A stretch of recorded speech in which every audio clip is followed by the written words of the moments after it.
ಒಂಚೂರು ಎಕ್ಸಸೈಸ್ ಮಾಡದೆ, ಒಂಚೂರು ಡಯಟ್ ಮಾಡದೆ ಕೇವಲ ಒಂದೇ ತಿಂಗಳಲ್ಲಿ 10 kg ವೆಯ್ಟನ್ನು ನ್ಯಾಚುರಲ್ ಆಗಿ ಲಾಸ್ ಮಾಡಬೇಕಾ? ಈ ವಿಡಿಯೋನ ಮಿಸ್ ಮಾಡದೆ ಪೂರ್ತಿಯಾಗಿ ನೋಡಿ. ನಿಮಗೆ ನನ್ನ ಈ ಸ್ಪೆಷಲ್ ವಿಡಿಯೋ ಇಷ್ಟ ಆದರೆ ಲೈಕ್ ಮಾಡಿ, ಹಾಗೆಯೇ ಬೇರೆಯವರಿಗೆ ಶೇರ್ ಮಾಡಿ ಕೂಡ. ಯಾಕಂತಂದರೆ ನಾನು ನೆಕ್ಸ್ಟ್ ಹಾಕುವಂಥ ಕೂಡ ಎಲ್ಲ ವಿಡಿಯೋಗಳನ್ನು ನೀವು ಮಿಸ್ ಮಾಡದೆ ನೋಡ್ಕೋಬಹುದು. ಥ್ಯಾಂಕ್ಸ್ ಎಲ್ರಿಗೂ. ನಮಸ್ಕಾರ ಎಲ್ರಿಗೂ, ಅಮ್ಮಿಸ್ ಲೈಫ್ ಸ್ಟೈಲ್ಗೆ ಸ್ವಾಗತ. ಇವತ್ತು ನಾನು ನಿಮಗೊಂದು ಅದ್ಭುತವಾದಂಥ ವೆಯ್ಟ್ ಲಾಸ್ ರೆಸಿಪಿ ಒಂದು ಹೇಳ್ತಾ ಇದ್ದೇನೆ. ಇದಂದರೆ ಮನೆಮದ್ದು, ಮನೆಯಲ್ಲೇ ನೀವು ಮಾಡುವಂಥದ್ದು.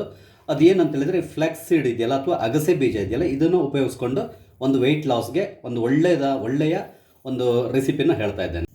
ನಿಮಗೆ ನಾನು ಈ ಹಿಂದಿನ ಒಂದು ವಿಡಿಯೋದಲ್ಲಿ ಇದ್ರ ಬಗ್ಗೆ ಎಕ್ಸ್ಪ್ಲೈನ್ ಮಾಡಿದ್ದೇನೆ, ಆದರೆ ಪುನಃ ಹೇಳ್ತಾ ಇದ್ದೇನೆ. ಇದರಲ್ಲಿ ಒಮೆಗಾ 3 ಇರ್ತದೆ. ಸೊ ಇದೇನಾಗುತ್ತೆ, ನಮ್ಗೆ ವೆಯ್ಟನ್ನು ರೆಡ್ಯೂಸ್ ಮಾಡಲಿಕ್ಕೆ ತುಂಬ ಹೆಲ್ಪ್ ಆಗುತ್ತೆ. ಅಂದರೆ ಕೊಲೆಸ್ಟ್ರಾಲ್ನ ಕರಗಿಸ್ತದೆ, ಅದೇ ರೀತಿಯಲ್ಲಿ ನಮ್ಮ ಬ್ಲಡ್ ಶುಗರ್ನ ಕೂಡ ಕಂಟ್ರೋಲ್ ಮಾಡ್ತದೆ, ಹಾಗೆ ನಮ್ಮ ಹಸಿವೆಯನ್ನು ಕೂಡ ಜಾಸ್ತಿ ಮಾಡ್ತದೆ ಇನ್ ದಿ ಮೀನ್ ಟೈಮ್.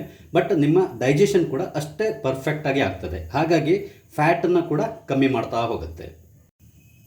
ಇದೇ ರೀತಿಯಲ್ಲಿ ಇದು ಆರೋಗ್ಯಕ್ಕೆ ತುಂಬ ಒಳ್ಳೆಯದು. ಅಂದರೆ ಕ್ಯಾನ್ಸರ್ನ ಬರೋದನ್ನು ಕೂಡ ನಿಲ್ಲಿಸ್ತದೆ. ಅಂದರೆ ಅದರಲ್ಲಿರುವಂಥ ಕೆಲವು ಕಂಟೆಂಟ್ಸ್ ಇದೆಯಲ್ಲ, ಆ ಕ್ಯಾನ್ಸರ್ ಸೆಲ್ಸನ್ನು ಡೆವಲಪ್ ಆಗ್ಲಿಕ್ಕೆ ಬಿಡೋಲ್ಲ ನಮ್ಮ ಬಾಡಿಯಲ್ಲಿ. ಸೊ ಇದು ಬಹಳ ಉತ್ತಮ ಅಂತೇಳಿ ಹೇಳ್ಬೋದು. ನಿಮ್ಮ ಮನೆಯಲ್ಲಿ, ಅಡುಗೆ ಮನೆಯಲ್ಲಿ ಇರಲೇಬೇಕಾದಂತಹ ಒಂದು ವಸ್ತು ಇದು. ಈಗ ನಾನು ಇದರಿಂದ ರೆಸಿಪಿ ಮಾಡೋದು ಹೇಗೆ ಅಂತೇಳಿ ಹೇಳ್ಕೊಳ್ತೇನೆ. ಆರ್ಗ್ಯಾನಿಕ್ ಫ್ಲಾಕ್ಸ್ ಸೀಡ್ ಅಥವಾ ಅಗಸೆ ಬೀಜನ ತಗೊಂಡಿದ್ದೆ. ಆರ್ಗ್ಯಾನಿಕ್ ಇದು. ಇದ್ರ ರೇಟ್ ಕೂಡ ಏನು ಜಾಸ್ತಿ ಇಲ್ಲ, ಜಸ್ಟ್ 100 ಗ್ರಾಮಿಗೆ 35 ರೂಪಾಯಿ ಅಷ್ಟೇ. ಎಲ್ಲ ಕಡೆ ನಿಮ್ಗೆ ಸಿಗ್ತದೆ. ಇದನ್ನು ಫಸ್ಟ್ ಒಂದು ಮಿಕ್ಸಿಗೆ ಹಾಕ್ಕೊಂಡು ನಾವು ಪೌಡ್ರ್ ಮಾಡ್ಕೊಳ್ಳೋಣ. ನೋಡಿ, ಇಷ್ಟು ಪುಡಿ ಮಾಡ್ಕೊಂಡ್ರೆ ಸಾಕು, ಚೆನ್ನಾಗಿ ಪುಡಿ ಆಗಿದೆ. ಇದನ್ನು ಒಂದು ಬೌಲಿಗೆ ಹಾಕ್ಕೊಳ್ತೇನೆ. ಇದನ್ನು ನೀವು ಹಸಿನೇ ಪೌಡ್ರ್ ಮಾಡಬೇಕಂದ್ರೆ ಹುರ್ಕೊಳ್ಳುವ ಅವಶ್ಯಕತೆ ಏನು ಬೇಕಿಲ್ಲ. ಆ್ಯಸ್ ಇಟ್ ಈಸ್ ರಾ ನಾವು ಇದು ಮಾಡ್ಕೋಬೋದು, ಪೌಡ್ರ್ ಮಾಡ್ಕೋಬಹುದು.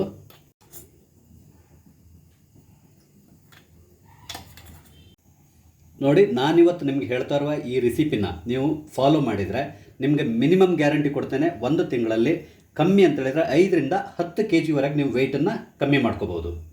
ಈಗ ನಾವು ಇದನ್ನು ಹೇಗೆ ಯೂಸ್ ಮಾಡೋದು ಅಂತೇಳಿ ಹೇಳ್ತೇನೆ. ನೋಡಿ, ಒಂದು ಗ್ಲಾಸ್ನಲ್ಲಿ ಸ್ವಲ್ಪ ನೀರು ತೊಗೊಳ್ಳಿ. ಒಂದು 200 ml ವರೆಗೆ ನಾವು ನೀರು ತೊಗೊಳ್ಬೋದು. ನೀವು ಬಿಸಿನೀರಾದರೂ ತೊಗೊಳ್ಬೋದು, ತಣ್ಣೀರಾದರೂ ತೊಗೊಳ್ಬೋದು. ಬಿಸಿನೀರಾದರೆ ಅಂದರೆ ಜಾಸ್ತಿ ಬಿಸಿ ಇರೋದಲ್ಲ, ಅಂದರೆ ಬಿಸಿ ನೀರನ್ನ ತಣ್ಣಗೆ ಮಾಡಿಕೊಂಡು ಉಪಯೋಗಿಸ್ಕೊಳ್ಳಿ. ಇದಕ್ಕೆ 1 ಚಮಚದಷ್ಟು ಈ ನಾವು ಫ್ಲೆಕ್ಸ್ ಸೀಡ್ನ ಪೌಡರ್ ಮಾಡ್ಕೊಂಡಿದ್ದೆನಲ್ಲ, ಇದನ್ನು ಹಾಕ್ಕೊಂಡು ಮಿಕ್ಸ್ ಮಾಡಿಕೊಳ್ಳಿ. ನಂತರ ಒಂದು ಅರ್ಧ ನಿಂಬೆಹಣ್ಣು, ಅಂದರೆ ದೊಡ್ಡ ನಿಂಬೆ ಆದರೆ ಅರ್ಧ ನಿಂಬೆಹಣ್ಣು ಸಾಕು, ಇಲ್ಲ ಚಿಕ್ಕದಾದರೆ ನೀವು 1 ನಿಂಬೆಹಣ್ಣು ಬೇಕಾದ್ರೆ ಹಾಕ್ಕೋಬೋದು. ಒಂದು ರಸನ ಇದಕ್ಕೆ ಹಿಂಡ್ಕೊಳ್ಳೋಣ. ಆ್ಯಕ್ಚುಲಿ ನಿಮ್ಗೆ ಇದರಲ್ಲಿ ನಿಂಬೆಹಣ್ಣಿನಲ್ಲಿ ವಿಟಮಿನ್ ಸಿ ಇರ್ತದೆ. ಇದು ನಮ್ಮ ಸ್ಕಿನ್ನಿಗೆ ಕೂಡ ಒಳ್ಳೆಯದು, ಅದೇ ರೀತಿಯಲ್ಲಿ ನಮ್ಮ ವೆಯ್ಟ್ ಲಾಸ್ ಮಾಡ್ಕೊಳ್ಳಿಕ್ಕೆ ಕೂಡ ತುಂಬ ಹೆಲ್ಪ್ ಮಾಡ್ತದೆ. ವೆಯ್ಟ್ ಲಾಸ್ ರೆಸಿಪಿ ರೆಡಿಯಾಗಿದೆ. ಇದನ್ನು ನಾವು ಯಾವ ರೀತಿ ತಗೊಳ್ಳೋದು ಅಂತಕೊಂಡು ಹೇಳ್ತೇನೆ. ಇದನ್ನು ನೀವು ಬೆಳಿಗ್ಗೆ ಅರ್ಲಿ ಮಾರ್ನಿಂಗ್, ಅಂದರೆ ನೀವು ಎದ್ದ ತಕ್ಷಣ ಖಾಲಿ ಹೊಟ್ಟೆಗೆ ಬ್ರಷ್ ಎಲ್ಲ ಮಾಡಿ ಆದಮೇಲೆ ಖಾಲಿ ಹೊಟ್ಟೆಗೂ ಕುಡಿಬೋದು. ಇಲ್ಲ ಅಂತೇಳಿದರೆ ನೀವು ಮಧ್ಯದಲ್ಲಿ, ಅಂದರೆ ನೀವು ತಿಂಡಿ ತಿಂದಾದಮೇಲೆ ಮಧ್ಯಾಹ್ನದ ಊಟದ ಒಳಗಡೆ ಮಿಡ್ಲಲ್ಲಿ ತಗೊಳ್ಬೇಕು. ಇಲ್ಲ ಅಂತೇಳಿದರೆ ನೀವು ಸಾಯಂಕಾಲ ಬೆಡ್ಡಿಗೆ ಹೋಗೋಕ್ಕಿಂತ, ಅಂದರೆ ಮಲಗೋಕ್ಕಿಂತ ಮೊದಲು 1 ಗಂಟೆ ಮೊದಲು ತೊಗೊಳ್ಬೋದು. ಈ ರೀತಿಯಲ್ಲಿ ನೀವು ಇದನ್ನು ತೊಗೊಂಡ್ರೆ ನಿಮಗೆ ಖಂಡಿತವಾಗಿಯೂ ನಿಮಗೆ 1-2 ದಿನದಲ್ಲಿ ಅದರ ಇಫೆಕ್ಟ್ ಗೊತ್ತಾಗುತ್ತೆ. ಯಾಕಂದರೆ ನಿಮ್ಮ ಬಾಡಿ ಸ್ವಲ್ಪ ಫ್ರೀ ಆಗಲಿ ಸ್ಟಾರ್ಟ್ ಆಗುತ್ತೆ, ಒಂದು ರೀತಿ ನಿಮಗೆ ಉಲ್ಲಾಸ ಬರ್ತದೆ. ಅದೇ ರೀತಿಯಲ್ಲಿ ನಿಮಗೆ ಡಿಫ್ರೆನ್ಸಸ್ ಗೊತ್ತಾಗ್ತದೆ ನಿಮ್ಮ ಬಾಡಿಯಲ್ಲಿ.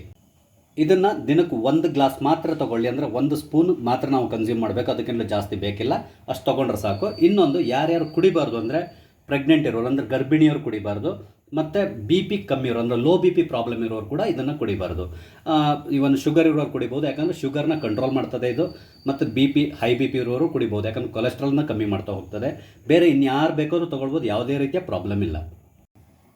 ಇದನ್ನು ನೀವು ಒಂದು ಟೈಟ್ ಕಂಟೈನರಿಗೆ ಹಾಕಿ ನೀವು ಇಟ್ಕೊಳ್ಬೋದು. ಅಂದರೆ ನಾನು ಒಂದು ಹೇಳ್ತೇನೆ, ನೀವು ಇದೇ ಥರ ಒಂದು 100 ಗ್ರಾಮ್, ಅಂದರೆ 100 ಗ್ರಾಮ್ ತೊಗೊಂಡು ಬಂದು ಒಂದ್ಸರಿ ಪೌಡ್ರ್ ಮಾಡಿಕೊಂಡು ಇಟ್ಕೊಂಡ್ಬಿಡಿ. ಅದು ಖಾಲಿ ಆದಮೇಲೆ ಮತ್ತೆ ತೊಗೊಳ್ಬೇಡಿ, ಯಾಕಂದರೆ ತುಂಬ ಜಾಸ್ತಿ ದಿನ ಇಡಬಾರ್ದು. ಇವನ್ ನೀವು ಫ್ರಿಜ್ಜಲ್ಲಿ ಕೂಡ ಟೈಟಾಗಿ ಫ್ರಿಜ್ಜಲ್ಲಿ ಕೂಡ ಇಟ್ಬೋದು, ಯಾವುದೇ ರೀತಿಯ ಪ್ರಾಬ್ಲಮ್ ಇಲ್ಲ. ಇಲ್ಲಾಂದ್ರೆ ಹೊರಗಡೆ ಕೂಡ ಇಡ್ಬೋದು, ಬಟ್ ಜಾಸ್ತಿ ದಿನ ಇಡಬೇಡಿ. ನಿಮಗೆ ನನ್ನ ಈ ವಿಡಿಯೋ ಇಷ್ಟ ಆಗಿದ್ದಲ್ಲಿ ದಯವಿಟ್ಟು ಲೈಕ್ ಮಾಡಿ, ಶೇರ್ ಮಾಡಿ. ಹಾಗೆ ಇಲ್ಲಿವರೆಗೆ ನೀವು ನನ್ನ ಚಾನಲ್ಗೆ ಸಬ್ಸ್ಕ್ರೈಬ್ ಆಗಿಲ್ಲ ಅಂದರೆ ದಯವಿಟ್ಟು ನನ್ನ ಚಾನಲ್ಗೆ ಸಬ್ಸ್ಕ್ರೈಬ್ ಆಗಿ ನಾವು ಹಾಕುವಂಥ ಎಲ್ಲ ವಿಡಿಯೋಗಳನ್ನು ನೋಡಿ ನಮ್ಗೆ ಸಪೋರ್ಟ್ ಮಾಡಿ. Thank you.